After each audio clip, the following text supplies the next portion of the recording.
Welcome learners, তোমাদের সকলকে সুব্রখান YouTube চ্যানেলে স্বাগত। দেখো, আজকের ক্লাসে আমরা আরো একটা নতুন পিওয়াইকিউ সেট তোমাদের সাথে আলোচনা করব। এবং আজকে যে সেটটা আলোচনা করতে চলেছি সেই সেটটা হচ্ছে ডাব্লিউপি লেডি কনস্টেবল পরীক্ষার 2018 সালে যে পরীক্ষাটি হয়েছিল সেই পরীক্ষার প্রশ্নপত্র। ঠিক আছে, তো দেখো প্রথমে যে প্রশ্নটা রয়েছে ইউআরএল।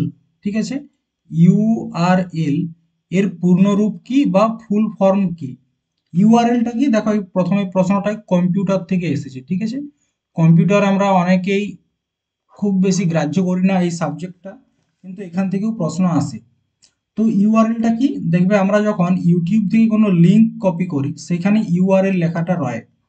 তো ইউআরএল হচ্ছে একটা লিঙ্ক যেটার মাধ্যমে কোনো একটা পার্টিকুলার ওয়েব অ্যাড্রেসে আমরা ঢুকতে পারি। ঠিক আছে, এবং ইউআরএল এর যে সম্পূর্ণ রূপ কোনটা, ইউনিফর্ম রিসোর্স লিঙ্ক নাকি ইউনিফর্ম রেজিস্টার্ড লোকেটার নাকি ইউনিফাইড রিসোর্স লিঙ্ক নাকি uniform resource locator?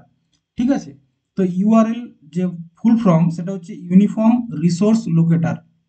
Uniform resource locator. ঠিক আছে, এরপর দেখো, প্রথমেই যখন বললাম কম্পিউটার থেকে প্রশ্ন, তো একটা প্রশ্ন আসে যে কম্পিউটারের জনক কে? এটা হয়তো আগের দিন ক্লাসেও বলেছিলাম। তো কম্পিউটারের জনক হচ্ছে কে? Charles Babbage. কি নাম? Charles Babbage. ঠিক আছে, ইনি হচ্ছেন কম্পিউটারের জনক। এরপর ঠিক এই রকম একই ধরনের অনেকগুলো ফুল ফর্ম আছে যেগুলো পরীক্ষায় আসে। যেমন প্রথমে একটা হচ্ছে ডাব্লিউ।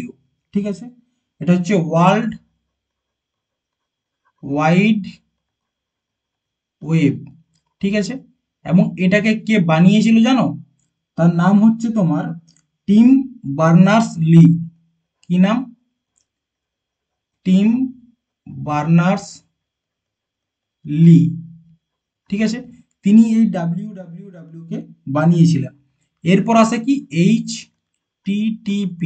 দেখবে এটা আমরা দেখি। তো এটা হচ্ছে হাইপার টেক্সট। ঠিক আছে, hyper text transfer protocol. Transfer protocol. ঠিক আছে, আরো দুটো দেখে নাও, একটা হচ্ছে র্যাম আর একটা হচ্ছে রোম। এই দুটো তো আসেই। RAM, random. ঠিক আছে, র্যামের যে ফুল ফর্ম সেটা হচ্ছে র্যান্ডাম অ্যাক্সেস। ঠিক আছে, র্যান্ডাম অ্যাক্সেস মেমোরি। আর একটা হচ্ছে তোমার রোম, এটা হচ্ছে রিড অনলি মেমোরি।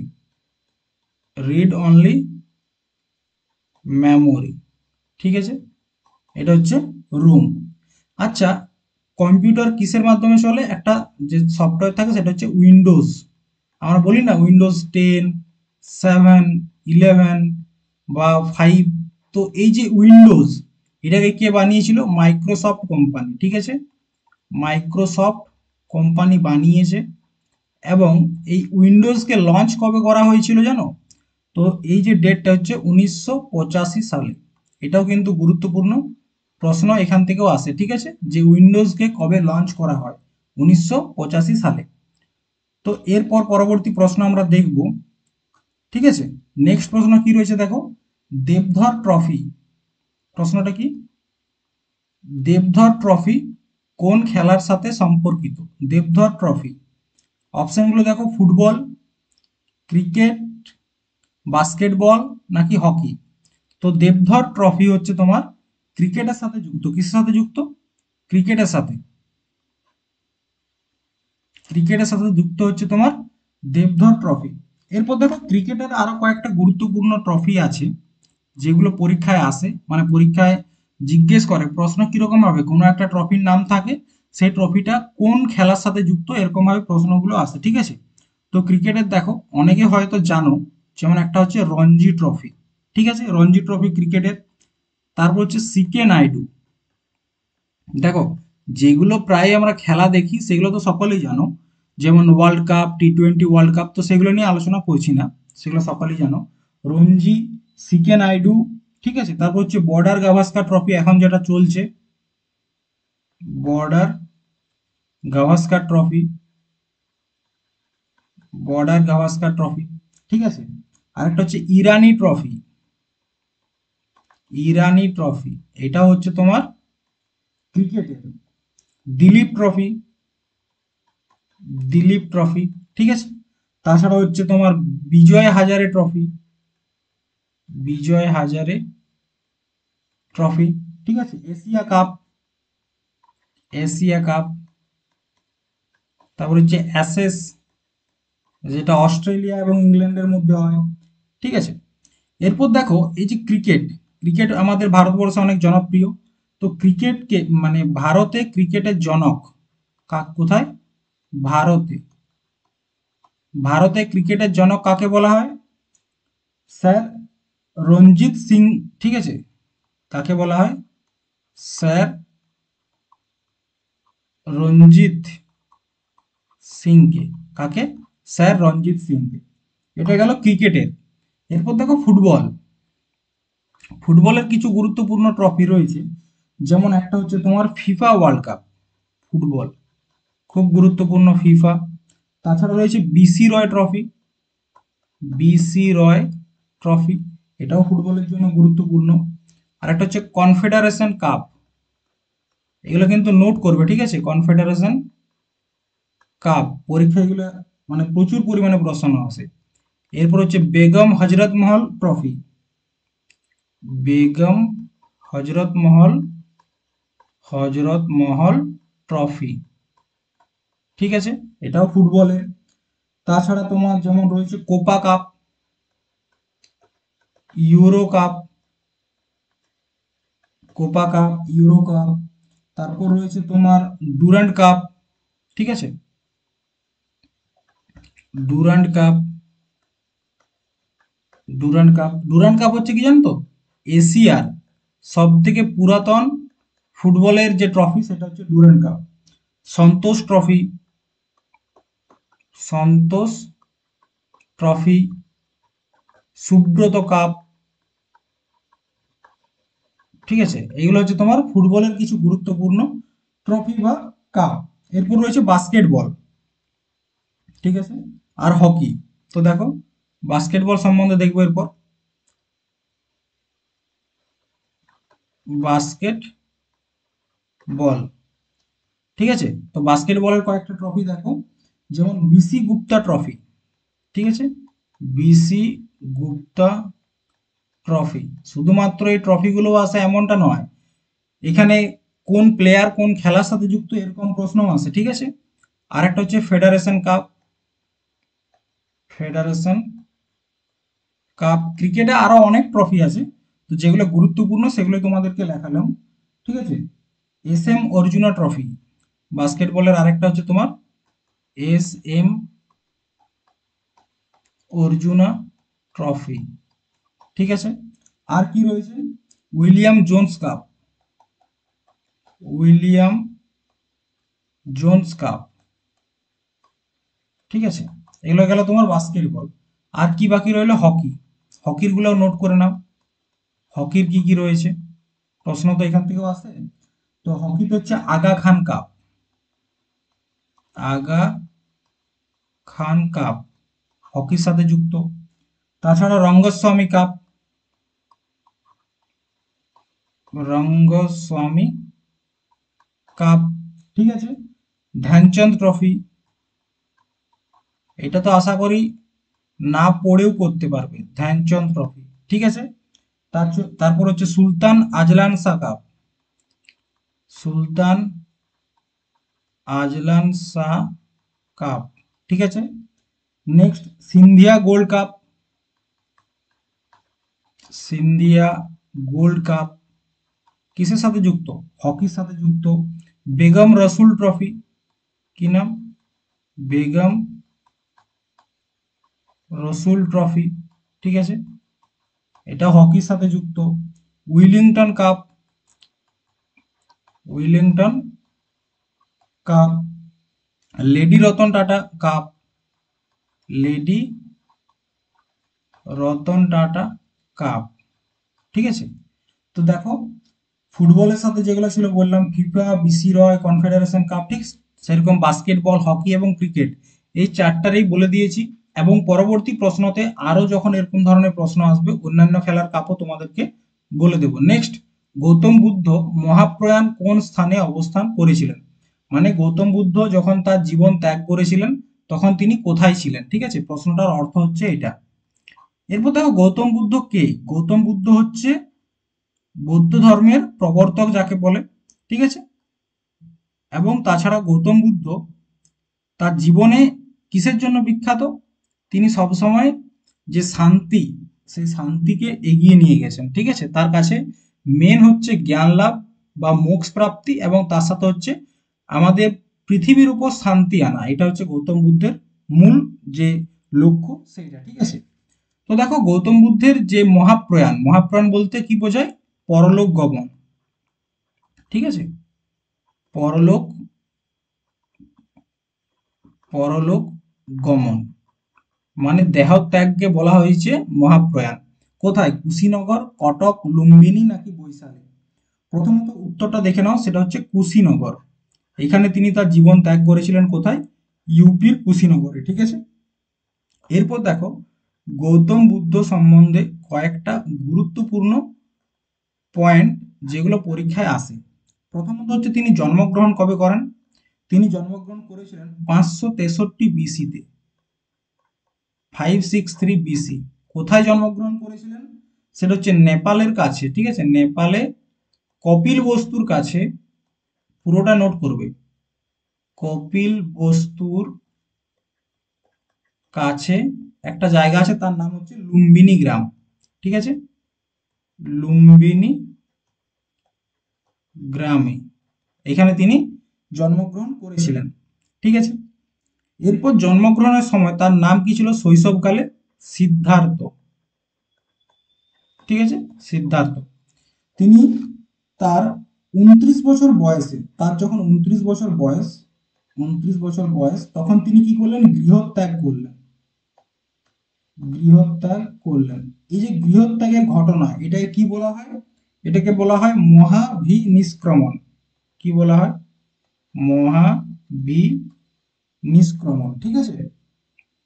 প্রশ্ন আসে কিন্তু এরকম, যে গৌতম বুদ্ধের গৃহত্যাগের ঘটনাকে কি বলা হয়? মহাভিনিষ্ক্রমণ। তো তিনি যখন ঘর ত্যাগ করলেন বা গৃহত্যাগ করলেন, তখন সঙ্গে করে একটা ঘোড়াকে নিয়ে গিয়েছিলেন, ঠিক আছে। একটা ঘোড়াকে তিনি সঙ্গে করে নিয়ে গিয়েছিলেন। সেই ঘোড়াটার কি নাম ছিল? কণ্ঠক। কি নাম ছিল? কণ্ঠক। বোঝা গেছে? কণ্ঠক ঘোড়াকে নিয়ে তিনি গেলেন, গৃহত্যাগ করলেন। তারপর কি একটা গুরু দরকার, ঠিক আছে। গুরু তো দরকার যে কোনো কাজের জন্য। তো তার প্রথম গুরু, ফার্স্ট গুরু কে ছিলেন? তার নাম হচ্ছে আলার কালাম। কি নাম? আলার কালাম, ঠিক আছে। দেখো আস্তে আস্তে পড়বো, এবং প্রত্যেকটা টপিক এবং প্রত্যেকটা প্রশ্নকে আমরা প্রপার ভাবে পড়বো, যাতে ভবিষ্যতে এখান থেকে যদি প্রশ্ন আসে সেগুলো মিস না যায়, ঠিক আছে। তো আলার কালাম হচ্ছে তার প্রথম গুরু, এবং তিনি পরবর্তী ক্ষেত্রে ধ্যান করলেন এবং গয়াতে গিয়ে ধ্যানে বসলেন। কোথায়? গয়া, বিহারের যে গয়া, সেখানে।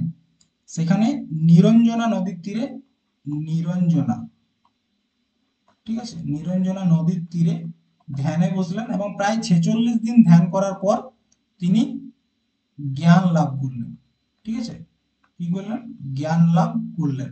তো এই জ্ঞান লাভের যে ঘটনা, সেটাকে কি বলা হয়? সেই ঘটনাটাকে বলা হয় বোধি প্রাপ্তি। বোধি মানে জ্ঞান লাভ করা, ঠিক আছে। তো তিনি জ্ঞান লাভ করলেন। এরপর তিনি যখন প্রথম উপদেশ দিলেন, কোথায় দিয়েছিলেন জানো? সেটা হচ্ছে সারনাথ। কোথায়? সারনাথে তিনি প্রথম উপদেশ দিলেন। কি করলেন? উপদেশ, ঠিক আছে। তিনি প্রথমবার উপদেশ দিলেন সারনাথে 5 জন ব্রাহ্মণকে, 5 জন ব্রাহ্মণকে, ঠিক আছে। তো এই যে ঘটনাটা, এই ঘটনাটাই কি বলা হয়? ধর্মচক্র প্রবর্তন। তার প্রথমবার যে উপদেশ দেওয়ার ঘটনা, তাকে বলা হচ্ছে ধর্মচক্র প্রবর্তন, ঠিক আছে। এটা হচ্ছে তার উপদেশ দেওয়ার ঘটনা। বোঝা গেছে? এই কয়েকটা জিনিস গুরুত্বপূর্ণ। এরপর তার মৃত্যু কখন হয় বা মহাপ্রয়াণ কখন হয়? তো ডেটটা হচ্ছে তোমার 483 বিসি, ঠিক আছে। কোথায়? কুশীনগরে। কুশীনগরে তার তিনি দেহত্যাগ করেন। এটা হলো কয়েকটা বেসিক জিনিস। এরপর দেখো বৌদ্ধ ধর্মের যে ধর্মগ্রন্থ বা বৌদ্ধ ধর্মের যে সাহিত্য তাকে কি বলা হয়? ত্রিপিটক। ত্রিপিটক, ঠিক আছে। এই ত্রিপিটকটা কি? তিনটা পিটককে একসাথে বলা হয় ত্রিপিটক। একটার নাম হচ্ছে তোমার সুত্ত পিটক। কি নাম? সুত্ত পিটক। একটার নাম হচ্ছে তোমার বিনয় পিটক, আর একটার নাম হচ্ছে অভিধম্ম পিটক। ঠিক আছে, বোঝা গেছে? এটা হচ্ছে বৌদ্ধদের সাহিত্য। এরপর দেখো আরো একটা প্রশ্ন আছে যে বৌদ্ধ সংগীতি কখন কখন হয়েছিল, কোথায় হয়েছিল, এবং সেই সময় রাজা কে ছিল, এই প্রশ্নটা আসে। ঠিক আছে, তো মনে রাখবে প্রথম যে বৌদ্ধ সংগীতি সেটা কখন হয়েছিল? 483 বিসিতে, যে বছর তিনি মারা যান, ঠিক আছে, বা দেহত্যাগ করেন। কোথায় হয়েছিল? রাজগৃহতে। এটা বৌদ্ধ সংগীতির কথা বলছি, ঠিক আছে, রাজগৃহতে। এবং তখন রাজা কে ছিল? আজাদ শত্রু। আজাদ শত্রু, ঠিক আছে। টোটাল 4 বার বৌদ্ধ সংগীতি হয়। সেকেন্ড হয়েছিল তোমার 383 বিসিতে, প্রায় 100 বছর পর। কোথায় হয়েছিল এটা? এটা হয়েছিল তোমার বৈশালী। বৈশালীতে হয়েছিল, ঠিক আছে। এবং তখন রাজা কে ছিল? কালাশোক।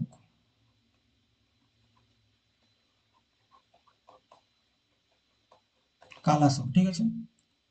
3 নাম্বার যে বৌদ্ধ সংগীতি, এটা হয়েছিল তোমার 251 বিসিতে। কোথায় হয়েছিল? পাটনা, যেটার নাম ছিল তখন পাটলিপুত্র। কোথায় হয়েছিল? পাটলিপুত্রতে। এবং এই সময় রাজা কে ছিল? সম্রাট অশোক। কার আমলে হয়েছিল? অশোক। এবং 4 নাম্বার এবং সর্বশেষ যে বৌদ্ধ সংগীতি, সেটা হয়েছিল 72 এডি, ঠিক আছে। এটা হয়েছিল কোথায়? কাশ্মীরে। কাশ্মীর। এবং এই সময় রাজা কে ছিল? কনিষ্ক। কনিষ্কর সময়, ঠিক আছে। তো দেখো এই যে 4টা বৌদ্ধ সংগীতি, এখানে এইটুকু ইনফরমেশন জানলেই হয় না, আরো অনেক ইনফরমেশন আছে যেগুলো জানা দরকার, কিন্তু সেগুলোর জন্য একটা আলাদা ক্লাসে তোমাদের সাথে আলোচনা করব। নেক্সট দেখো, পশ্চিমবঙ্গের কোন ঐতিহ্যগত দিকটি ইউনেস্কোতে নিবন্ধিত বা নিম্নের কোনটি মানে ইউনেস্কোর যে ওয়ার্ল্ড হেরিটেজ সাইট সেখানে যুক্ত রয়েছে? ভিক্টোরিয়া মেমোরিয়াল, রাজা রামমোহন স্মৃতিসৌধ, নাকি কোরেনসন ব্রিজ, নাকি দার্জিলিং হিমালয়ান রেলওয়ে? ঠিক আছে, তো দেখো ইউনেস্কো, ইউনেস্কো কি? বিভিন্ন দেশের যে ঐতিহ্যবাহী জায়গাগুলো আছে সেগুলো তারা লিস্ট করে এবং কি চায় যে সেখানটা যাতে ভালো থাকে, তার উন্নতি হয়, এই সব দিকে তারা নজর দেয়। তো ইউনেস্কোর দিকে দেখবো ইউনেস্কো কি সেই বিষয়ে আলোচনা করবো আজকে। তার আগে দেখো অ্যান্সারটা কি, অ্যান্সারটা হচ্ছে দার্জিলিং হিমালয়ান রেলওয়ে। ঠিক আছে, দেখো ভারতবর্ষে মেনলি 3টা মানে কি বলবো পর্বতীয় রেলওয়ে আছে। পর্বতীয় রেলওয়ে, পর্বতীয় রেলওয়ে বলতে কি বোঝায়? মানে কোনো পাহাড় বা কোনো পর্বতের উপর রেল মার্গ রয়েছে। এক হচ্ছে তোমার, একটা নাম হচ্ছে দার্জিলিং এ রয়েছে, ঠিক আছে, একটা হচ্ছে দার্জিলিং এ, একটা রয়েছে কোথায়? একটা রয়েছে নীলগিরি পাহাড়ে, নীলগিরি। আর একটা হচ্ছে তোমার কালকা সিমলা রেলমার্গ, কালকা সিমলা রেলমার্গ কোথায়? হিমাচল প্রদেশ, ঠিক আছে। এটা হচ্ছে ওয়েস্ট বেঙ্গল, আর এটা হচ্ছে তোমার তামিলনাড়ু, ঠিক আছে। তো দেখো এই তিনটাই যে পর্বতীয় রেলওয়ে রয়েছে গুরুত্বপূর্ণ, এবং এই তিনটাই ইউনেস্কোর ওয়ার্ল্ড হেরিটেজ সাইটে যুক্ত, ঠিক আছে। তো দেখো 1999 সালে, 1999 সালে দার্জিলিং রেলওয়ে যুক্ত হয় ইউনেস্কোতে। 2005-এ নীলগিরি যুক্ত হয়, এবং 2008-এ হিমাচল প্রদেশের যে কালকা সিমলা রেলমার্গ সেটা ইউনেস্কোতে যুক্ত হয়, ঠিক আছে। এরপর দেখো ইউনেস্কো কি, ইউনেস্কোর ফুল ফর্মটা দেখো প্রথমে। ইউনাইটেড নেশন, নামটা শুনে বুঝতে পারবে, ইউনাইটেড নেশন এডুকেশনাল, এডুকেশনাল, ঠিক আছে, united nation educational scientific, SCIENT scientific scientific and cultural organisation. ঠিক আছে, এটা হচ্ছে তোমার ইউনেস্কোর ফুল ফর্ম। ইউনেস্কো কি করে? বিভিন্ন দেশের যে ঐতিহ্যবাহী স্থানগুলো রয়েছে তাদেরকে প্রোটেক্ট করে। ঠিক আছে, ইউনেস্কো। এটা কত সালে স্থাপিত হয়েছিল এই অর্গানাইজেশনটি? এটি 1945 সালে স্থাপিত হয়, 1945। এবং এটির হেডকোয়ার্টার কোথায় অবস্থিত? এটার হেডকোয়ার্টার হচ্ছে প্যারিস বা ফ্রান্সে অবস্থিত। ঠিক আছে, দেখো এরপর ভারতের টোটাল 43টা ইউনেস্কো সাইট রয়েছে, মানে 43টা জায়গাকে ইউনেস্কো নিজের যে হেরিটেজ সাইট সেখানে যুক্ত করেছে। তার মধ্যে 35টা হচ্ছে কালচারাল। ঠিক আছে, 7টা হচ্ছে ন্যাচারাল, আর একটা হচ্ছে তোমার মিক্সড, একটা হচ্ছে মিক্সড। ঠিক আছে, এরকম ভাবে ভাগ করেছে, টোটাল 43টা আছে। এবং এই 43টার মধ্যে নবীনতম কোনটা জানো? 2024 সালে যে জায়গাটি যুক্ত হয়েছে সেটা হচ্ছে তোমার, নাম হচ্ছে ময়ডামস। ময়ডামসটা কি? এটা হচ্ছে তোমার আসামের যে অহোম ডাইনাস্টি রয়েছে না, যে অহোম রাজবংশ, তাদের যে কবর, ঠিক আছে, সেটা হচ্ছে ময়ডামস। এবং এটা কোথায় অবস্থিত? আসামে অবস্থিত। ঠিক আছে, নেক্সট দেখো প্রশ্ন কি রয়েছে। আইন ই আকবরী, আইন ই আকবরী কে লিখেছেন? হুমায়ুন, আবুল ফজল, শাহজাহান নাকি আকবর? তো আইন ই আকবরী এটা কে লিখেছেন? আবুল ফজল লিখেছেন। ঠিক আছে, আবুল ফজলকে আকবরের যে নবরত্ন ছিল,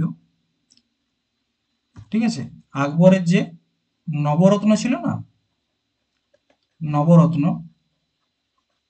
ঠিক আছে, তাদের মধ্যে একজন হচ্ছে কি আবুল ফজল। তিনি একটা বই লিখেছিলেন, বইটার নাম হচ্ছে আকবর নামা। আকবর নামা, এই বইটাতে আকবরের জীবনী রয়েছে। এই বইটার আবার 3টা পার্ট।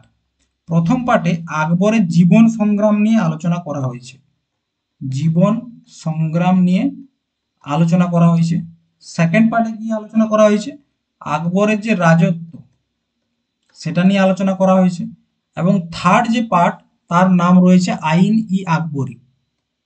কি? আইন ই আকবরী। এই আইন ই আকবরীতে আবুল ফজলের, ঠিক আছে, আবুল ফজলের জীবনীটা কিন্তু আলোচনা করা হয়েছে। ঠিক আছে, দেখো যখন আকবরের কথা উঠলো, তো আকবরের সময়কার একটা গুরুত্বপূর্ণ প্রশ্ন যেটা প্রত্যেকটা পরীক্ষায় আসে, সেটা হচ্ছে আকবরের যে ট্যাক্স কালেকশন প্রথা। ঠিক আছে, তো তিনি ট্যাক্স কালেকশনের জন্য একটা প্রথা তৈরি করেছিলেন যাকে বলা হচ্ছে আইন ই দহসালা। আইন ই দহসালা। ঠিক আছে, আইন ই দহসালা কি? মানে কোনো একটা জমির 10 বছরের মধ্যে যেরকম ফসল হবে তার এভারেজ একটা বার করা হয় এবং তার উপর ট্যাক্স নির্ধারণ করা হয়। এটা হচ্ছে আইন ই দহসালা। এবং এই আইন ই দহসালার আইডিয়াটা কে দিয়েছিল জানো? তার নাম হচ্ছে টোডারমল। টোডারমল কে ছিল? টোডারমল ছিল তোমার আকবরের ফাইন্যান্স মিনিস্টার। ঠিক আছে, তাছাড়া তিনি জমি মাপার জন্য একটা প্রণালী বার করেছিলেন যেটাকে বলা হচ্ছে জব্দি প্রণালী। ঠিক আছে, জব্দি প্রণালী। আচ্ছা, আগের দিন আমি একটা অন্য এনটিপিসির পিওয়াইকিউ করছিলাম, ঠিক আছে, মানে সেট দেখছিলাম। তখন সেখানে একটা প্রশ্ন দেখলাম যে আকবর কবে জন্মগ্রহণ করে। তো ডেটটা তোমরা নোট করে নাও, ডেটটা হচ্ছে তোমার 15ই অক্টোবর 1542। 15ই অক্টোবর 1542। এবং তিনি রাজা কবে হয়েছিলেন? 1556 সালে। মুঘল সম্রাট 1556 সালে তিনি হয়েছিলেন। ঠিক আছে, এরপর দেখো হুমায়ুন।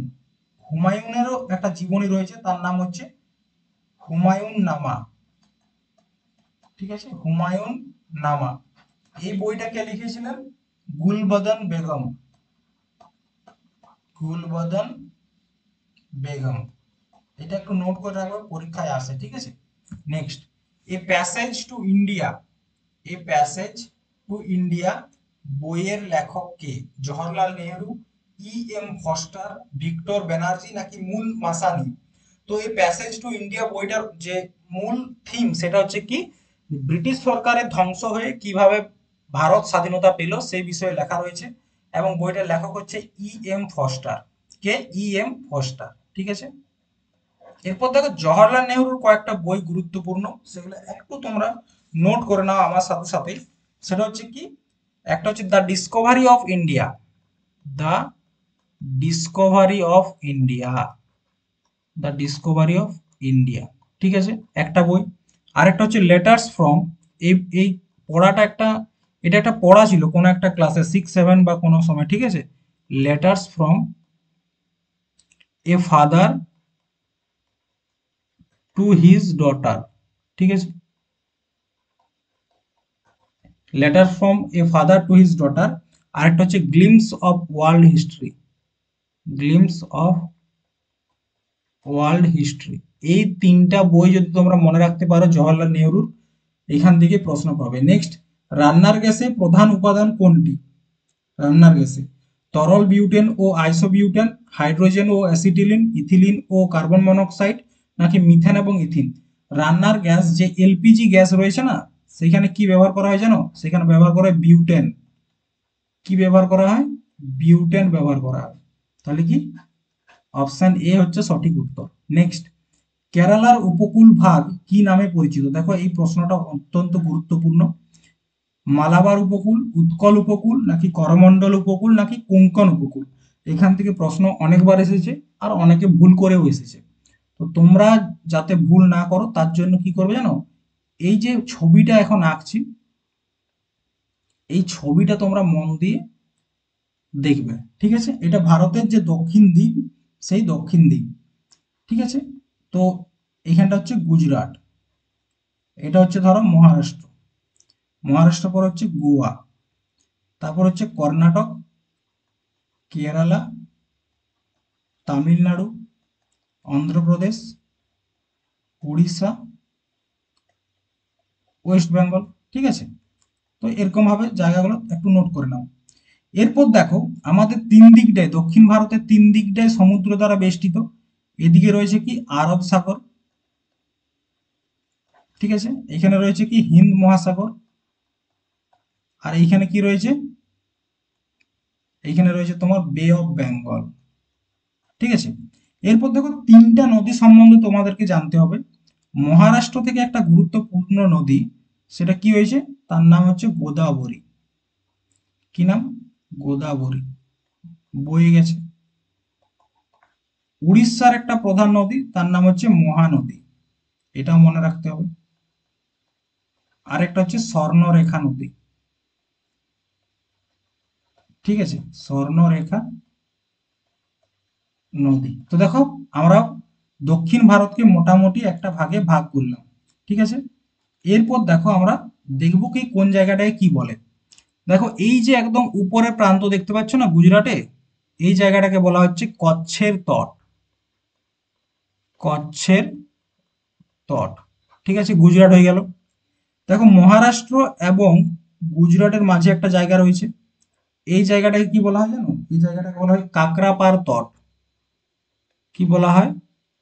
কাকরাপার তট।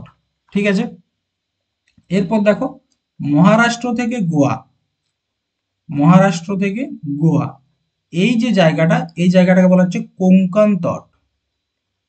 কি বলা হয়? কোঙ্কণ তট, মহারাষ্ট্র টু গোয়া। এরপর গোয়া থেকে কর্ণাটক, এই যে জায়গাটা, এই জায়গাটাকে বলা হচ্ছে কন্নড় তট। তোমরা যদি এই ম্যাপটা একবার নোট করে নিতে পারো, আর কোনোদিনও ভুলবে না। ঠিক আছে, এরপর দেখো এই যে জায়গাটা, কর্ণাটক থেকে এই জায়গাটা, এই জায়গাটা বলা হচ্ছে মালাবার উপকূল। কি বলা হয়? মালাবার উপকূল, মানে কেরালার যে উপকূলটা রয়েছে সেটা হচ্ছে মালাবার উপকূল।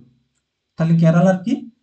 মালাবার উপকূল। অ্যান্সার তো পেয়ে গেছো। ঠিক আছে, এরপর দেখো আমরা দেখবো যে বাকিগুলোকে কি বলে, আমরা সেই জায়গাটা দেখবো।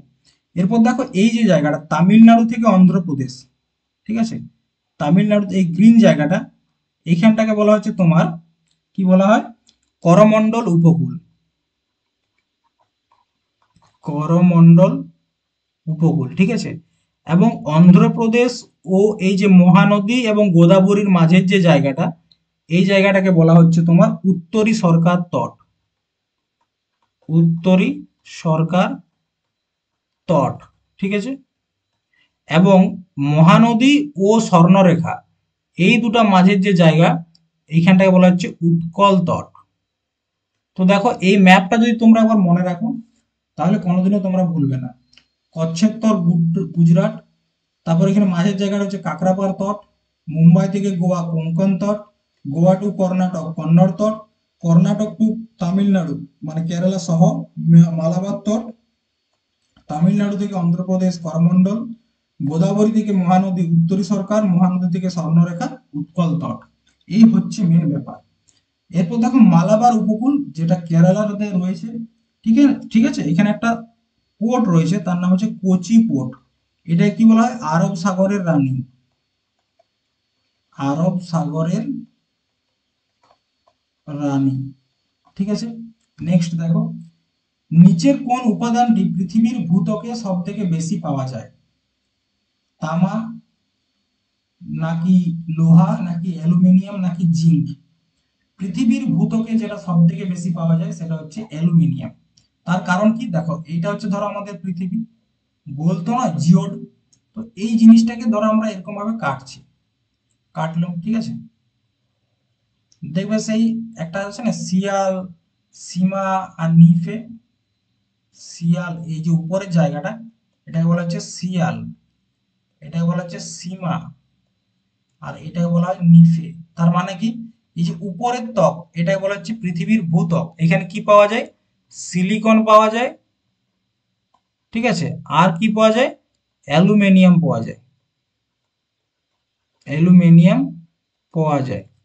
এখানে কি পাওয়া যায়, সীমাতে, সীমাতে পাওয়া যায় সিলিকন আর ম্যাগনেসিয়াম। সিলিকন পাওয়া যায় প্লাস ম্যাগনেসিয়াম পাওয়া যায়।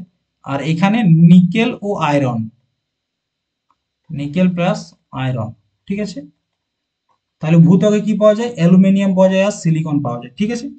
তো দেখো এই এই ছকটায়, এই ছবিটাই পরবর্তী ক্ষেত্রে যখন মডার্নাইজ হয়েছে, তখন এটা নতুন নতুন নাম দেওয়া হয়েছে। নতুন নতুন নাম বলতে কি, দেখো ঠিক সেম, ঠিক আছে, সেম। এটা হচ্ছে তোমার কি নাম দিয়েছে, ক্রাস্ট, ঠিক আছে, ক্রাস্ট নাম দিয়েছে। এটা দিয়েছে মেন্টাল, মেন্টাল। আর এটা দিয়েছে কোর, ঠিক আছে। তো এটা হচ্ছে ক্রাস্ট, যেটা উপরিভাগ, মেন্টাল এবং কোর। ক্রাস্ট হচ্ছে মাত্র আমাদের পৃথিবীর 1%, মেন্টাল হচ্ছে তোমার 83%, আর কোর এখানে হচ্ছে তোমার 16%। এবং কোরে হচ্ছে কি শুধুমাত্র লাভা পাওয়া যায়, ঠিক আছে। এরপর দেখো যে জিনিসটা আমি তোমাদেরকে বলতে চাইছি, দেখো ক্রাস্ট, এই ক্রাস্টকে আবার দুভাগে ভাগ করেছে, ঠিক আছে, আপার ক্রাস্ট, লোয়ার ক্রাস্ট। এবং যে লাইনটা এই ক্রাস্টকে দুভাগে ভাগ করেছে, তাকে বলা হচ্ছে করোনাড ডিসকন্টিনিউটি লাইন। করোনাড ডিসকন্টিনিউটি লাইন, ঠিক আছে। ঠিক সেরকম ভাবে মেন্টালকেও ভাগ করেছে, আপার মেন্টাল, লোয়ার মেন্টাল। তো মেন্টালকে যে ভাগ করেছে তাকে বলা হচ্ছে কি, রেপিটি, রেপিটি ডিসকন্টিনিউটি লাইন, ডিসকন্টিনিউটি লাইন। আবার কোরকেও দুভাগে ভাগ করেছে, এটার নাম দিয়েছে লেহম্যান, লেহম্যান, ঠিক আছে। এরপর তোমরা যদি আরেকটা জিনিস লক্ষ্য করো, ঠিক আছে, আরেকটা জিনিস যেটা লক্ষ্য করবে, সেটা দেখো ক্রাস্ট এবং মেন্টাল, এই দুটাকে এইখানে আলাদা করা হয়েছে। এই লাইনটা, এই লাইনটার কি নাম দেওয়া হয়েছে জানো, মোহ। এই লাইনটার নাম হচ্ছে মোহ। ঠিক সেরকম ভাবে মেন্টাল এবং কোরকে কে আলাদা করেছে, আলাদা করেছে, এর নাম হচ্ছে গুটেনবার্গ, এই লাইনটা। এরপর তোমাদের মনে হবে এই ইনফরমেশনটা আমি কেন দিলাম।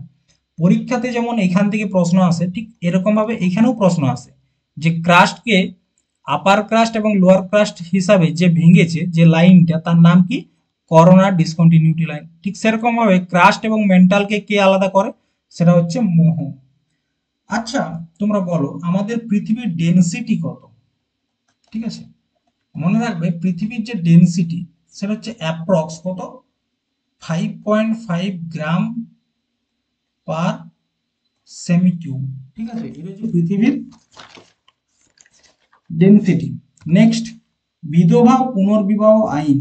বিধবা পুনর্বিবাহ আইন কত সালে পাস হয়? ঠিক আছে, বিধবা বিবাহ বা বিধবা পুনর্বিবাহ উইডো রিম্যারেজ অ্যাক্ট কবে প্রকাশিত হয়? 1856, 1860, 1858 নাকি 1854? তো বিধবা বিবাহ এসেছিল 1856। বিধবা বিবাহ যে ড্রাফট, এই আইনটার যে ড্রাফট বা খসড়া সেটা কে তৈরি করেছিল? সেটা করেছিল ডালহৌসি। ডালহৌসি করেছিল। এবং এটাকে পাস কে করেছিল, এই আইনটাকে পাস, তার নাম হচ্ছে তোমার ক্যানিং। এবং এখানে সব থেকে বেশি যোগদানকার রয়েছে সেটা হচ্ছে বিদ্যাসাগর, ঈশ্বরচন্দ্র বিদ্যাসাগর। এরপর হচ্ছে ডোকলাম বিতর্কে কোন দেশ ছিল?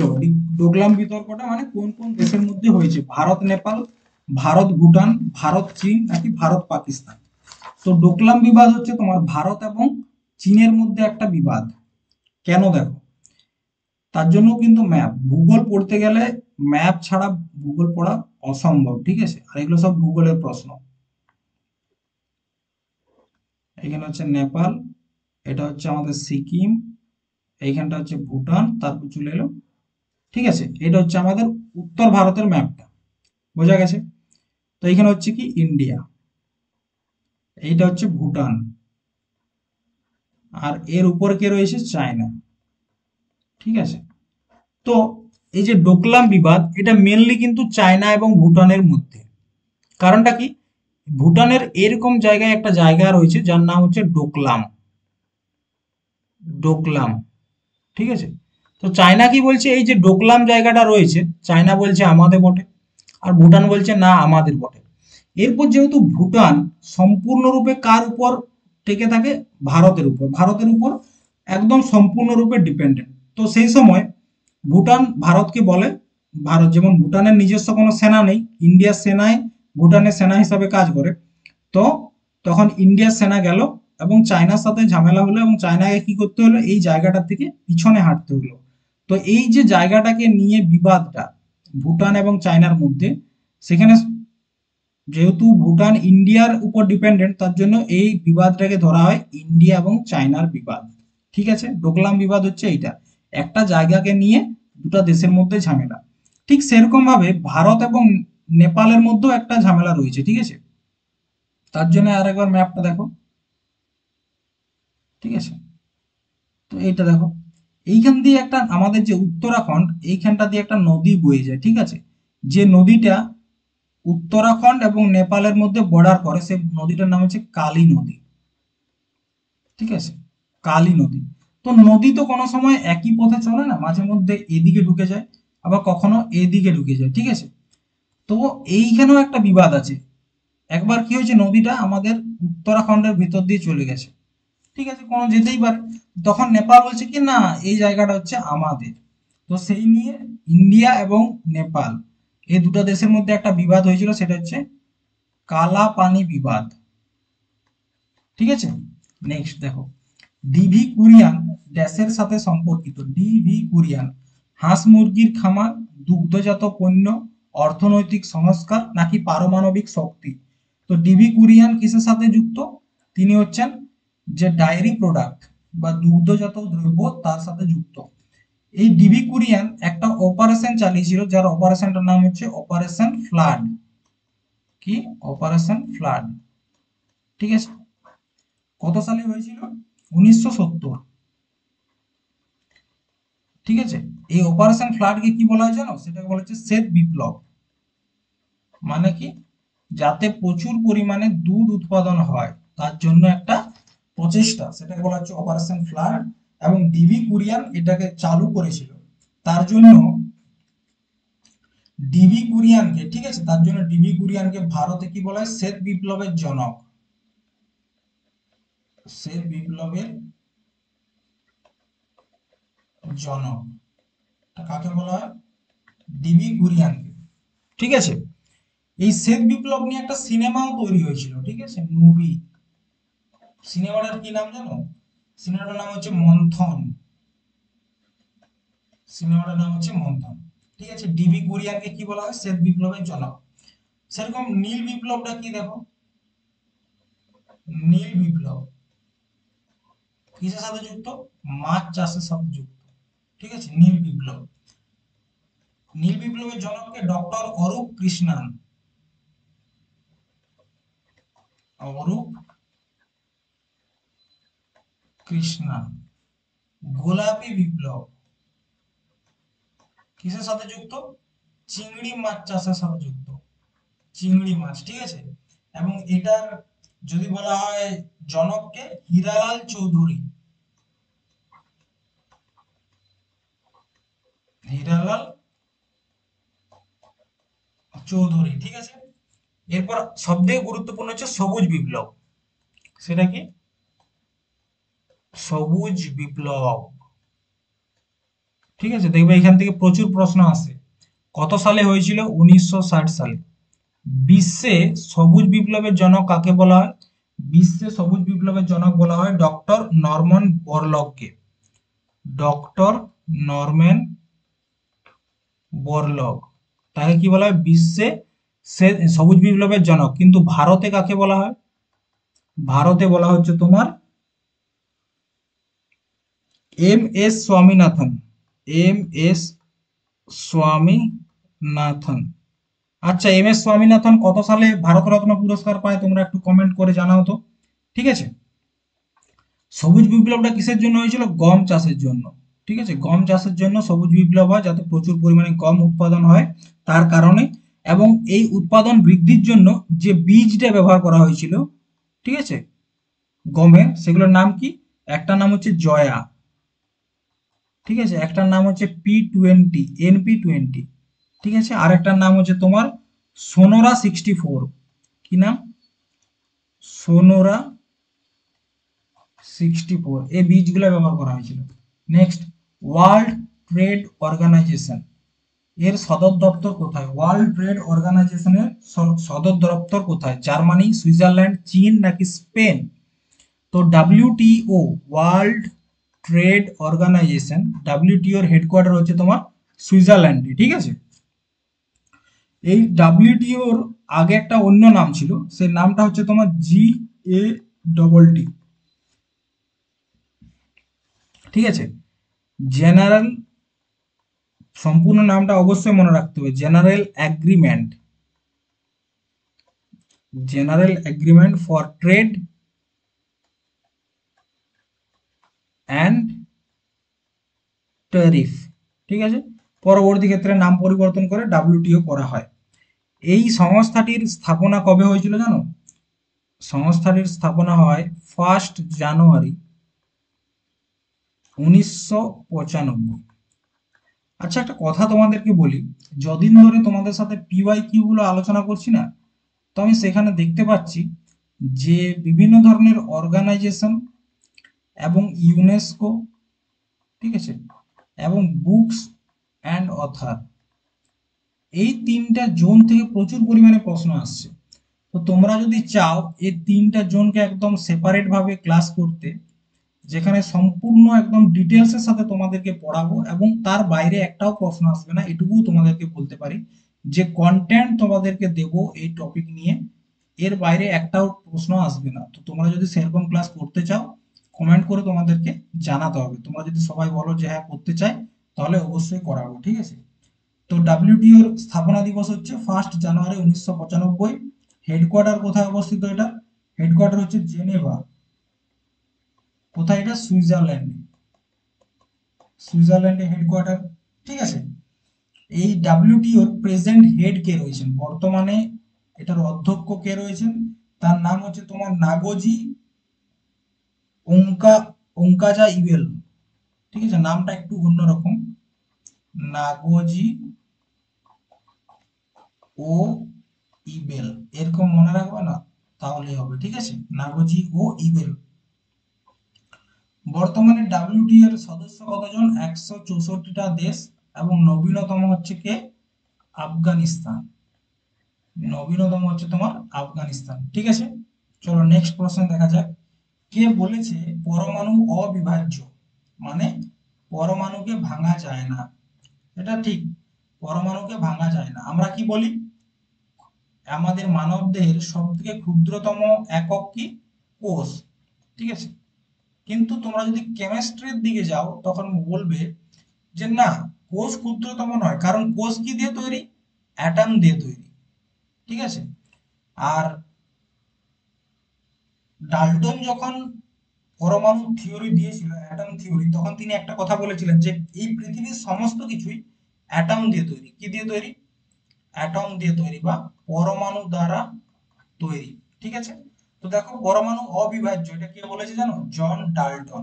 তিনি তার থিওরিতে, তিনি যখন 1808 সালে পরমাণু থিওরি বা অ্যাটমিক থিওরি দেন, তখন তিনি বলেছিলেন যে প্রতিটি বস্তু অ্যাটম দিয়ে তৈরি এবং অ্যাটমকে ভাঙা যায় না বা ভাগ করা যায় না। আচ্ছা, পরমাণু ধারণা সর্বপ্রথম কে দেয় জানো? তার নাম হচ্ছে ঋষি কোনাদ, ভারতীয়। কিন্তু যদি বলা হয় প্রথমবার বৈজ্ঞানিক ভাবে কে দিয়েছিলেন, সেটা হচ্ছে ডাল্টন। ঠিক আছে, এরপর দেখো এটা ধরো একটা অ্যাটম। এই অ্যাটমের মাঝে থাকে কি? নিউক্লিয়াস থাকে, এবং এই ধারে কে থাকে? ইলেকট্রন। ঠিক আছে, এইখানে থাকে ইলেকট্রন, আর এইদিকে থাকে, মাঝে থাকে নিউক্লিয়াস। এই যে নিউক্লিয়াস, এই নিউক্লিয়াসটার খোঁজ কে করেছে? রাদারফোর্ড। রাদারফোর্ড নিউক্লিয়াসের খোঁজ করে। ঠিক আছে, পরমাণুর কথা প্রথমবার কে বলেছে? সেটা হচ্ছে ডাল্টন, জন ডাল্টন। তিনি প্রথমবার পরমাণুর কথা বলেন। এই নিউক্লিয়াসের ভিতরে থাকে প্রোটন এবং নিউট্রন। ঠিক আছে, প্রোটনের নামকরণটা কে করেছে? প্রোটনের নামকরণ করেছে গোল্ডস্টিন, বিজ্ঞানী গোল্ডস্টিন। আর নিউট্রনের নামকরণ করেছেন কে? তার নাম হচ্ছে চ্যাডউইক। ঠিক আছে, আর ইলেকট্রন, ইলেকট্রনের খোঁজটা কে করেছে? J J Thomson. এই কয়েকটা পয়েন্ট বা এই কয়েকটা বিজ্ঞানীর নাম মনে রাখবে। প্রথমত নিউক্লিয়াসের খোঁজ রাদারফোর্ড, চ্যাডনিক কি করেছে? নিউট্রন, গোল্ডস্টিন প্রোটন, অ্যাটমের ধারণাকে দিয়েছে জন ডাল্টন, এবং ইলেকট্রন, ইলেকট্রনের খোঁজ কি করেছে? J J Thomson. Next, Mehuli Ghosh কোন খেলার সাথে সম্পর্কিত? মেহুলি ঘোষ কোন খেলার সাথে সম্পর্কিত? Table tennis, air rifle shooting, badminton নাকি বাস্কেটবল? মেহুলি ঘোষ কিসের সাথে যুক্ত? তিনি হচ্ছে তোমার এয়ার রাইফেল শুটিং এর সাথে যুক্ত। ঠিক আছে, এটা হচ্ছে অ্যানসার। এরপর দেখো 2024 সালে প্যারিস অলিম্পিকে আমাদের কিছু, মানে যারা শুটার, তারা মেডেল পেয়েছে। একটু আগে তোমাদেরকে বললাম যে কোন খেলার সাথে কে যুক্ত, এরকম প্রশ্ন আসে। তো যেহেতু শুটিং এ তারা মেডেল পেয়েছে, মানে বিশেষ করে অলিম্পিকে, সেগুলো অবশ্যই আমাদের জানা দরকার। একজনকার নাম হচ্ছে মনু ভাকার, মনু ভাকার। আরেকজনকার নাম হচ্ছে কি? আরেকজনকার নাম হচ্ছে স্বপ্নিল কুশালে, স্বপ্নিল কুশালে। 3 নাম্বার হচ্ছে সরবজোৎ সিং, সরবজোৎ সিং। এই তিনটা নাম অবশ্যই মনে রাখবে। ঠিক আছে, অলিম্পিকে শুটিং এ এরা ব্রোঞ্জ মেডেল পেয়েছে। এরপর দেখো ব্যাডমিন্টন, কয়েকজন গুরুত্বপূর্ণ ব্যাডমিন্টন প্লেয়ার যাদের কথা পরীক্ষায় অনেকবার এসেছে, তার নাম একজন হচ্ছে কি? চিরাগ চন্দ্রশেখর। নামগুলো নোট করবে, চিরাগ চন্দ্র শেখর। আর কে রয়েছে? পিভি সিন্ধু, ব্যাডমিন্টন প্লেয়ার। ঠিক আছে, পিভি সিন্ধু। এরপর রয়েছে তোমার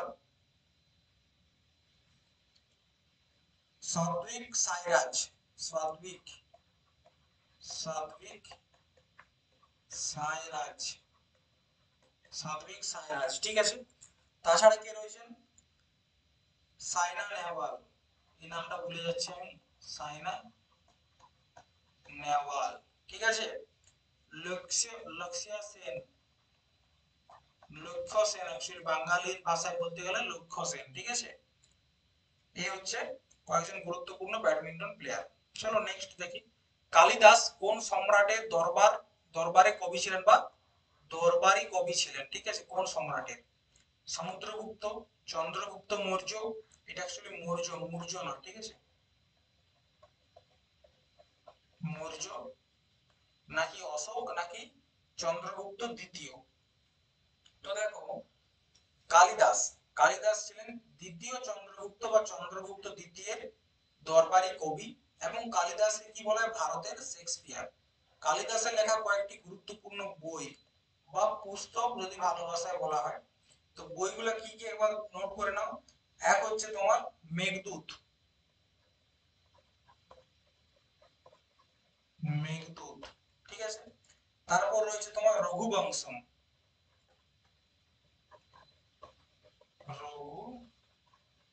রঘুবংশম, ঠিক আছে। তাছাড়া কুমার সম্ভবম, কুমার সম্ভবম, ঠিক আছে। আরেকটা হচ্ছে শকুন্তলা। এই বইগুলো আছে। এরপর দেখো সমুদ্রগুপ্ত, আগের দিন ক্লাসে তো তোমাদেরকে সমুদ্রগুপ্ত নিয়ে অনেক কথা বলেছি। সমুদ্রগুপ্তের সভাকবি ছিলেন হরিসেন, ঠিক আছে। এবং হরিসেনের একটা অভিলেখ রয়েছে, তার নাম কি? প্রয়াগ প্রশস্তি অভিলেখ, ঠিক আছে। আর অশোক নিয়ে একটা আলাদা ক্লাসে তোমাদের সাথে আলোচনা করব। নেক্সট, ল্যাম্প উইথ লেডি বা লেডি উইথ ল্যাম্প, এটা অ্যাকচুয়ালি কি লেখা থাকে জানো? Lady with lamp, lady with lamp নামে কে পরিচিত? Annie Besant, sister Nivedita, Florence Nightingale, নাকি জোয়ান অফ আর্ক? তো লেডি উইথ ল্যাম্প নামে পরিচিত হচ্ছে তোমার ফ্লোরেন্স নাইটিঙ্গেল। তাকে কেন বলা হয় লেডি উইথ ল্যাম্প, সে বিষয়ে একটা স্টোরি আছে, 5 মিনিটও লাগবে না, তোমাদের সাথে একটু আলোচনা করি, ঠিক আছে। তো ফ্লোরেন্স নাইটিঙ্গেল ছিলেন তোমার ক্রিমেন যে যুদ্ধ, ক্রিমেন ওয়ারে তার ডিউটি ছিল, তিনি একজন নার্স ছিলেন, ঠিক আছে। তো তিনি কি করতেন, ব্রিটিশ সেনাদের দেখাশোনার জন্য তার যখন ডিউটি থাকতো না রাতের বেলা, তো তিনি হাতে একটা লণ্ঠন নিয়ে বা একটা ল্যাম্প নিয়ে নিজে ডিউটি করতে চলে যেতেন, বা সেখানে ঘোরাফেরা করতেন, রাউন্ড দিতেন, কারো কোনো অসুবিধা হচ্ছে কিনা। তার এই ডেডিকেশনটা দেখে আমেরিকান পোয়েট, একজন আমেরিকান পোয়েট, ঠিক আছে, আমেরিকান পোয়েট, তার নাম তোমরা সকলেই জানো, ওয়ার্ডসওয়ার্থ, ঠিক আছে, যার নাম হচ্ছে তোমার হেনরি ওয়ার্ডসওয়ার্থ, ঠিক আছে। তিনি একটা কবিতা লিখেছিলেন, কবিতার নাম হচ্ছে সান্টা ফিলোমেনা। কি নাম? সান্টা ফিলোমেনা, ঠিক আছে। এই কবিতাতে তিনি ফ্লোরেন্স নাইটিঙ্গেলকে লেডি উইথ ল্যাম্প বলে সম্বোধন করেছিলেন। তারপর থেকেই ফ্লোরেন্স নাইটিঙ্গেলকে লেডি উইথ ল্যাম্প বলা হয়। এবং তোমরা যদি কেউ নার্সিং করে থাকো, ঠিক আছে, নার্সিং করে থাকো, তারা দেখবে ফার্স্ট ইয়ারের সময় যখন শপথ বাক্য পাঠ করানো হয়, তখন এই লেডি উইথ ল্যাম্পের ছবিটাই সামনে লাগানো থাকে, ঠিক আছে। তারপর দেখো আলেকজান্ডার কোন রাজবংশের সময় ভারতে আক্রমণ করেছিলেন? আলেকজান্ডার আবিষ্কারের সময় নয়, আলেকজান্ডার, এটা একটু টাইপিং মিস্টেক আছে, ঠিক আছে। আলেকজান্ডার কোন রাজবংশের সময় ভারতে আক্রমণ করেছিলেন? ঠিক আছে, এটা একটু ঠিক করে নিন। আক্রমণ করেছিলেন নন্দ রাজবংশ, পাল রাজবংশ, মৌর্য রাজবংশ, নাকি গুপ্ত রাজবংশ? তো আলেকজান্ডার যে সময় ভারতবর্ষে অ্যাটাক করেছিলেন বা আক্রমণ করেছিলেন, সেই সময় ভারতে কোন বংশ রাজত্ব করছিল? নন্দ রাজবংশ, ঠিক আছে, নন্দ বংশ। তো এই নন্দ বংশের যে সময়কালটা তোমরা যদি দেখো, সেটা হচ্ছে তোমার 344 বিসি থেকে 323 বিসি, এটা হচ্ছে সময়কাল। এবং নন্দ বংশের যে সংস্থাপক, তার নাম কি? সংস্থাপক বা ফাউন্ডার, তার নামটা কি? তার নাম হচ্ছে মহাপদ্মনন্দ, ঠিক আছে। কি নাম? মহাপদ্মনন্দ,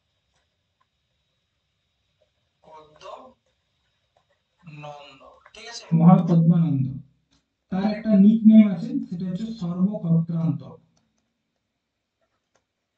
সর্বক্ষত্রান্ত পরীক্ষায় আসে, সর্বক্ষত্রান্ত কার নাম? সেটা হচ্ছে মহাপদ্মনন্দ। এই মহাপদ্মনন্দের পর রাজা হয় কে? ধনানন্দ, সর্বশেষ রাজা ধনানন্দ। ঠিক আছে। ঠিক এই ধনানন্দের সময় 326 বিসিতে আলেকজান্ডার ভারত আক্রমণ করে, এবং এই ধনানন্দের কাছে হিউজ আর্মি ছিল, মানে বিশাল আর্মি তৎকালীন সময়ে সব থেকে বড় আর্মি ছিল কার কাছে? ধনানন্দের কাছে। তো সেই সব দেখে আলেকজান্ডার ভয়ে আর ভারতে আক্রমণ করেনি। ঠিক আছে। তো আক্রমণ করার চেষ্টা কখন করেছিল? 326 বিসিতে ধনানন্দের সময়, এবং পরবর্তী ক্ষেত্রে ধনানন্দকে কে হারাইছিল জানো? চন্দ্রগুপ্ত মৌর্য। চন্দ্রগুপ্ত মৌর্য। ঘটনাটা বলি একটু। এই ধনানন্দের যে দরবারে একজন থাকতো, তার নাম ছিল কি? বিষ্ণুগুপ্ত, বা যাকে আমরা সবাই চাণক্য নামে চিনি। ঠিক আছে। তো এই চাণক্যকে তিনি একদিন অপমান করেন, এবং পরবর্তী ক্ষেত্রে এই চাণক্যই চন্দ্রগুপ্ত মৌর্যকে নিজের হাতিয়ার বানিয়ে ধনানন্দকে তার যে সিংহাসন, সেই সিংহাসন থেকে হাঁটাইছিল। ঠিক আছে। নেক্সট, জালিনওয়ালা বাগে গুলি চালানোর নির্দেশ কে দিয়েছিলেন? John Simon, Chelmsford, general Dyer, নাকি মাউন্ট ব্যাটেন? তো কে দিয়েছিলেন? General Dyer. ঠিক আছে। জালিনওয়ালা বাগের হত্যাকাণ্ড কবে? 13 এপ্রিল 1919। ঠিক আছে।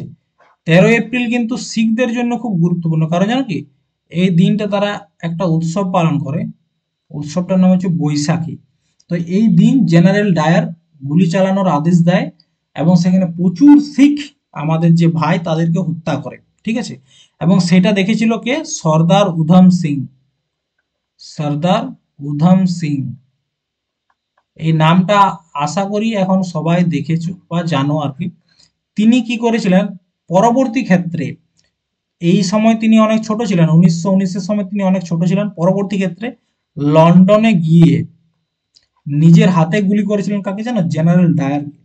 ঠিক আছে। নেক্সট, আর্দ্রতা পরিমাপ করতে কোন যন্ত্র ব্যবহার করা হয়? Thermometer, hygrometer, hydrometer, barometer? আর্দ্রতা বা হিউমিডিটি পরিমাপ করতে ব্যবহার করা হয় হাইগ্রোমিটার। ঠিক আছে। আর থার্মোমিটারের মাধ্যমে যে টেম্পারেচার মাপা হয় তোমরা জানো। ব্যারোমিটারের মাধ্যমে কি করা হয়? বায়ুর চাপ। ঠিক আছে। বায়ুর চাপ নির্ধারণ করা হয়। হাইড্রোমিটারের আরো একটা নাম হচ্ছে ল্যাক্টোমিটার। আরেকটা নাম কি? আরেকটা নাম হচ্ছে তোমার ল্যাক্টোমিটার। ল্যাক্টোমিটার, এটা হচ্ছে কার আরেকটা নাম? হাইড্রোমিটারের। এটার মাধ্যমে কি করা হয়? আপেক্ষিক যে ঘনত্ব সেটা মাপা হয়, এবং এইটার ব্যবহার তোমরা কোথায় দেখতে পাবো জানো? যেখানে দুধের মধ্যে কতটা জল মিশানো হচ্ছে সেটা পরিমাপ করা হয়, সেখানে এই ল্যাক্টোমিটার বা হাইড্রোমিটারের ব্যবহার করা হয়। এরপর দেখবে বায়ুর চাপ মাপার যন্ত্র হচ্ছে ব্যারোমিটার, এবং ব্যারোমিটারের পার্ট থেকে, মানে যে হঠাৎ করে কমে গেলে কি হয়, বৃদ্ধি পেলে কি হয়, এরকম ধরনের প্রশ্ন আসে। ঠিক আছে। যদি বায়ুর চাপ হাই থাকে, ঠিক আছে, বায়ুর চাপ হাই থাকে, এবং সেখান থেকে মানে যে চাপটা সেটা যদি কোনো সময় স্থির থাকে বা আস্তে আস্তে নামে, ঠিক আছে, আস্তে আস্তে নিচের দিকে নামে, বা আস্তে আস্তে বৃদ্ধি পায়, মানে ধীরে ধীরে বৃদ্ধি পায় বায়ুর চাপটা, সেক্ষেত্রে মনে রাখতে হবে যে ওয়েদার ভালো আছে। ঠিক আছে, ওয়েদার ভালো আছে। আবার যদি স্পিডে কমে, বায়ুর চাপ হাই আছে অথচ এই যে মানে বায়ুর চাপটা সেটা স্পিডে নিচের দিকে নামছে, ঠিক আছে, তখন মনে করতে হবে যে মেঘলা আবহাওয়ার সম্ভাবনা রয়েছে। আবার যদি প্রেসারটা নর্মাল থাকে, ঠিক আছে, ধরো বায়ুর চাপ নর্মাল আছে কিন্তু অনেক স্পিডে বায়ুর চাপটা কমতে শুরু করেছে বা নিচের দিকে নামছে, তার মানে কি? তার মানে বৃষ্টিপাত হবে। ঠিক আছে। আবার যদি লো প্রেসার আছে, এমনিতেই বায়ুর চাপটা হচ্ছে লো প্রেসার, ঠিক আছে, এবং সেটাও যদি হঠাৎ করে কমতে শুরু করে, ফলিং রেপিডলি, মানে কি একদম তাড়াতাড়ি করে বায়ুর চাপটা আরো কমতে থাকে, তখন বুঝতে হবে যে ঝড় বাদল হওয়ার সম্ভাবনা রয়েছে। ঠিক আছে। নেক্সট, চক্ষু প্রতিস্থাপনের সময় দাতার কাছ থেকে চোখের কোন অংশ নেওয়া হয়? মানে কেউ যদি চোখ দান করে তার কোন অংশটা নেওয়া হয় চোখে, রেটিনা, আইরিস, লেন্স নাকি কর্নিয়া? কোনটা নেওয়া হয়? কর্নিয়া নেওয়া হয়। ঠিক আছে, নেক্সট। সরি সরি নিচের কোনটি পৃথিবীর সবচেয়ে লবণাক্ত সাগর? লাল সমুদ্র, কালো সমুদ্র, উরাল সমুদ্র নাকি মৃত সাগর?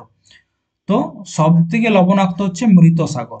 নেক্সট, এডস এবং এইচআইভি ভাইরাস কোন ধরনের virus? RNA virus, DNA virus, DNA or RNA virus নাকি DNA virus? HIV, AIDS, RNA virus. ঠিক আছে, নেক্সট। নিচের কোন উদ্ভিদে বায়বীয় মূল দেখতে পাওয়া যায়? বায়বীয় মূল বলতে কি বোঝায়? যাদের দেখবে যেসব গাছের, এটা ধরো গাছ, তো এটা হচ্ছে মাটি, এটা হচ্ছে প্রধান শিকড়, কিন্তু কিছু কিছু শিকড় এরকম ভাবে উঠে আছে।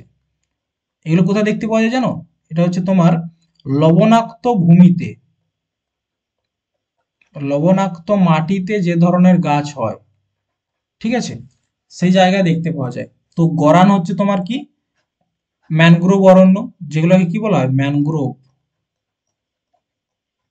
কোথায় দেখতে পাওয়া যায়? সুন্দরবনে ম্যানগ্রোভ অরণ্য।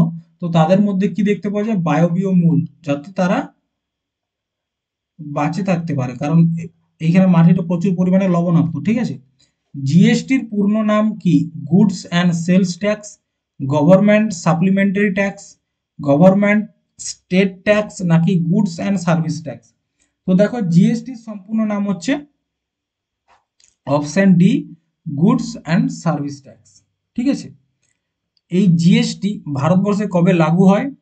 1 জুলাই, ডেটটা মনে রাখবে, 1 জুলাই 2017-তে লাগু হয় ভারতে। ঠিক আছে, এবং বিশ্বের প্রথম কোথায় জিএসটি লাগু হয়েছিল জানো? সেটা হচ্ছে তোমার ফ্রান্স। ফ্রান্সে প্রথমবার জিএসটি চালু হয়েছিল, এবং ভারতে চালু হয়েছে 1 জুলাই 2017 এই তারিখে। ঠিক আছে, এই জিএসটি চালু করার জন্য একটা সমিতি গঠন করা হয়েছিল। সমিতিটার নাম কি? বিজয় কেলকার সমিতি। বিজয় কেলকার সমিতি। ঠিক আছে, এবং জিএসটিকে অ্যাকসেপ্ট করার প্রথম রাজ্য কোনটা ভারতের? যে রাজ্যটা জিএসটিকে অ্যাকসেপ্ট করেছে সেটা হচ্ছে আসাম। ঠিক আছে, এরপর দেখো, জিএসটিকে আমাদের দেশে লাগু করার জন্য একটা সংবিধান সংশোধন করতে হয়েছিল, যেটা হচ্ছে 101তম সংবিধান সংশোধন 2017। ঠিক আছে, এবং এই সংবিধান সংশোধনটা আনতে যে বিলটা আনতে হয়েছিল, সেটা কততম বিল ছিল? 122তম বিল। ঠিক আছে, নেক্সট, সাহিত্যের সর্বোচ্চ পুরস্কার কি?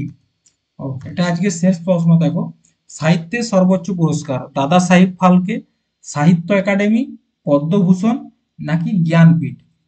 তো সাহিত্যের সর্বোচ্চ যে পুরস্কার সেটা হচ্ছে জ্ঞানপীঠ।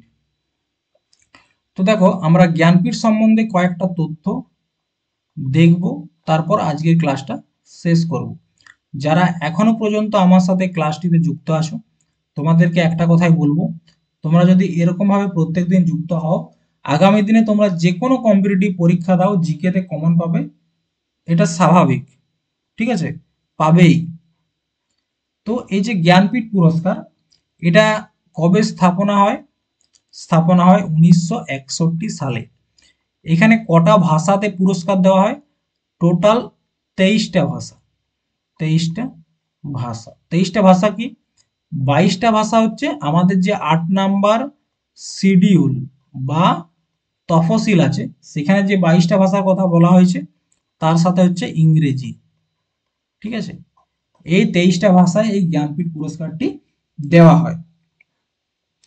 প্রাইজ হিসাবে কি দেওয়া হয়? এখানে 11 লাখ টাকা দেওয়া হয়। কত টাকা? 11 লাখ টাকা, তার সাথে একটা মা সরস্বতীর মূর্তি। বেশ, বানানটাই ভুলে যাচ্ছি বারবার। মা সরস্বতীর মূর্তি। ঠিক আছে,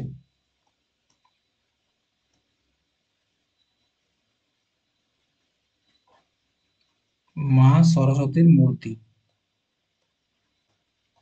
সরস্বতীর মূর্তি, এগুলো দেওয়া হয়।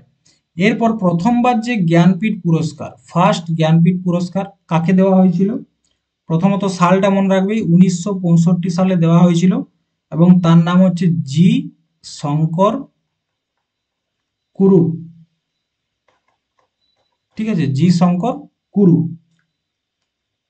এবং তিনি কোন ভাষার জন্য পেয়েছিলেন? মালায়ালাম ভাষার জন্য পেয়েছেন। এবং এই যে তিনি যে বইটার জন্য পেয়েছেন তার নাম হচ্ছে উডুক্কু। উডুক্কু, ঠিক আছে। এবং প্রথম মহিলা, ফার্স্ট ওমেন কে? একজন বাঙালি, তার নাম হচ্ছে আশাপূর্ণা দেবী। আশাপূর্ণা দেবী প্রথম মহিলা যিনি কিনে জ্ঞানপীঠ পুরস্কারটি পেয়েছিলেন 1976 সালে। তার বইটার নাম কি ছিল? প্রথম প্রতিশ্রুতি। ঠিক আছে। এরপর বললাম প্রথমে কিন্তু 22টা ভাষায় দেওয়া হতো, পরবর্তী ক্ষেত্রে ইংলিশকেও যুক্ত করা হয় কত সালে? 2019 সালে। ঠিক আছে, তাহলে 2019 সালে প্রথমবার ইংলিশের জন্য, ইংলিশ ভাষার জন্য কে পেয়েছে এই পুরস্কারটি? তার নাম হচ্ছে অমিতাভ ঘোষ। অমিতাভ ঘোষ। এনার লেখা একটা গুরুত্বপূর্ণ বই হচ্ছে the living mountain. The living mountain, ঠিক আছে, এনার লেখা এটা বই। এরপর দেখো আমাদের মধ্যে রিসেন্ট যদি বলা হয় যে জ্ঞানপীঠ পুরস্কার কে পেয়েছেন রিসেন্ট 2023 সালে, ঠিক আছে, কে পেয়েছেন? দুজন ব্যক্তি পেয়েছেন। একজনকার নাম হচ্ছে গুলজার, তিনি কোন ভাষার জন্য পেয়েছেন? উর্দু ভাষার জন্য। এবং আরেকটা নাম হচ্ছে জগৎগুরু, জগৎগুরু রামভদ্রাচার্য।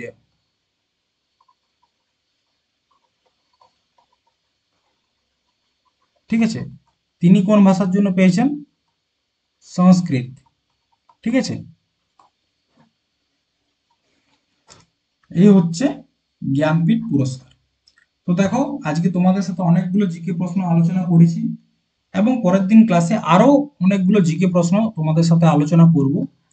আজকে এই পর্যন্তই। তোমরা যারা ক্লাসটা দেখলে তারা অবশ্যই কমেন্ট করে জানাও কেমন লাগছে, এরকম ধরনের প্রশ্ন তোমরা আরো করতে চাও কিনা, এবং তোমাদের যদি কোনো ডাউট থাকে সেটাও কমেন্ট করো। ঠিক আছে, সেই ডাউটটাও ক্লিয়ার করে দেওয়া হবে। চলো দেখা হচ্ছে পরের দিন আরো একটি নতুন ক্লাসে। আজ এই পর্যন্তই। ধন্যবাদ। জয় হিন্দ, জয় ভারত।